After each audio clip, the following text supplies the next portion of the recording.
کی جانب سے جب ان کے دور کے تمام ٹیسٹ کھیلنے والی 9 ٹیموں کے سب سے بہترین بلے بازوں کے بارے میں پوچھا گیا جن کا سامنا ٹیسٹ میچوں میں شین وارن سے ہوا تھا تو جواب میں شین وارن نے پاکستانی بلے باز سعید انور کا انتخاب کیا تھا۔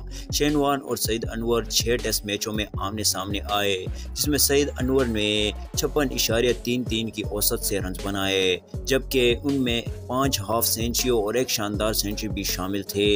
90 کی دہائی میں وسیم اکرم کی کپتانی سنبھالتے ہی پاکستانی ٹیم کو میچ فکسنگ کی لت بھی لگ گئی۔ ٹیم میں ہر وقت 4 سے 6 کھلاڑی ایسے لازم شامل ہو رہے تھے جو ہر وقت باقیوں کے ساتھ رابطے میں رہتے تھے۔ جب میچ فکسنگ کا شور ملک بھر میں سنائی دینے لگا تو جسٹس قیوم کمیشن نے 9 ستمبر 1998 کو انکوائری شروع کر دی تھی تاکہ یہ پتہ لگایا جا سکے وہ کون سے کھلاڑی ہے جو میچ فکسنگ میں ملوث ہے۔ جسٹس قیوم کمیشن نے 31 اکتوبر 1998 کو سعید انور مشتاق احمد کے بیان لیے۔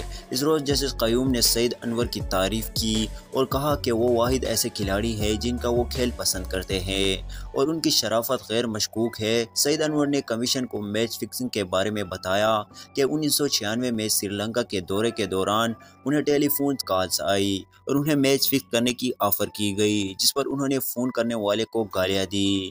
1996 میں انہیں محسوس ہوا کہ ان کا میچ فکس ہے۔ شارجہ میں انہوں نے قرآن پاک پر حلف اٹھایا کہ آئندہ میچ فکسنگ میں کوئی ملوث نہیں ہوگا مگر نیوزی لینڈ میں انہیں میچ فکسنگ کی اطلاعات ملی۔ اس پر جسٹس قیوم نے سعید انور کو وارننگ دی اور کہا کہ جوید برقی اور آپ کے بیان میں تضاد ہے، دونوں میں سے کوئی ایک جھوٹ بول رہا ہے، دونوں میں سے کسی ایک کو اندر کر دوں گا، لہٰذا صحیح بات بتاؤ۔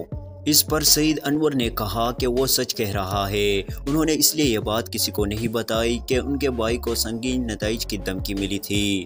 جسٹس قیوم نے جب انضمام الحق کو بیان کے لیے طلب کیا تو صورتحال خاصی دلچسپ ہو گئی۔ انضمام الحق نے کہا کہ وہ نہیں جانتے کہ قومی ٹیم میں کبھی میچ فکسنگ بھی ہوئی ہے۔ اس پر جسٹس قیوم نے کہا پھر شارجہ میں قرآن پاک پر حلف کیوں اٹھایا تھا؟ اس پر انضمام الحق نے کہا کہ انہیں یاد نہیں کہ انہوں نے کبھی ایسا حلف اٹھایا تھا۔ جسٹس قیوم نے اس بات پر حیران ہوئے اور سختی سے کہا کہ تم لوگوں کی عزت کرنے کا مطلب یہ نہیں کہ جھوٹ بولتے رہو اور میں تمہیں چھوڑ دوں گا، سچ بتاؤ کہ واقعی تم نے حلف نہیں اٹھایا تھا۔ اس پر انضمام الحق نے کہا جناب مجھے واقعی یاد نہیں۔ جسٹس قیوم نے اس پر دلچسپ جملہ کہا جس طرح تم کھیلتے ہوئے سست پڑ جاتے ہو لگتا ہے تمہارا ذہن بھی کمزور ہو گیا ہے اس لیے تم بادام کھاؤ۔ جسٹس قیوم نے سعید انور کو بلایا اور کہا کہ انضمام الحق اس وقت حلف اٹھانے والوں میں شامل نہیں تھا۔ سعید انور نے کہا انضمام الحق نے اپنے گلے میں لٹکے تعویذ کو ہاتھ میں پکڑ کر حلف اٹھایا تھا۔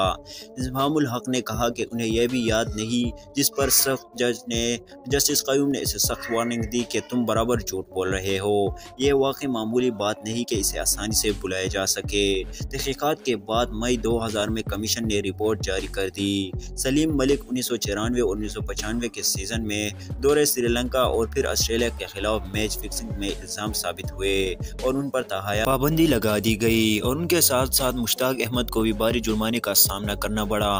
وسیم اکرم کو قیادت سے ہٹا دیا گیا اور ان کے خلاف 3 لاکھ روپے کا جرمانہ عائد کیا گیا۔ وقار یونس پر بھی 3 لاکھ جرمانہ عائد ہوا۔ اس کے بعد انضمام الحق اور سعید انور کے خلاف کوئی واضح ثبوت سامنے نہیں آئے، اس لیے دونوں پر 1 لاکھ جرمانہ عائد کیا گیا۔ دوستو سعید انور بہت اچھی کرکٹ کھیل رہے تھے لیکن اسی دوران ان کی ننھی بچی لا علاج مرض میں مبتلا ہو گئی۔ لا علاج مرض میں مبتلا ہونے کے بعد وہ وفات پا گئی۔ بچی کی وفات پانے کے بعد سعید انور بہت زیادہ ڈپریشن میں چلے گئے۔ انہوں نے کئی بار خودکشی کی کوشش بھی کی لیکن اسی دوران ان کی ملاقات تبلیغی جماعت سے ہوئی۔ تبلیغی جماعت میں جانے کے بعد ان کی زندگی ہی بدل گئی۔ دوستو سعید انور کی وجہ سے بہت سے پاکستانی اور انٹرنیشنل کھلاڑی دین کی طرف راغب ہوئے جن میں ہاشم عاملہ، انضمام الحق، ثقلین مشتاق احمد وغیرہ شامل ہے۔ دوستو یہ تھی لیجنڈری اوپننگ بلے باز سعید انور کی کہانی۔ آپ کو کیسا لگا ہمیں کمنٹ باکس میں ضرور بتائیں۔ اگر آپ کو آج کی ویڈیو پسند آئے تو ویڈیو کو لائک کریں، چینل پر نئے آئے ہیں تو چینل کو سبسکرائب ضرور کیجیے گا۔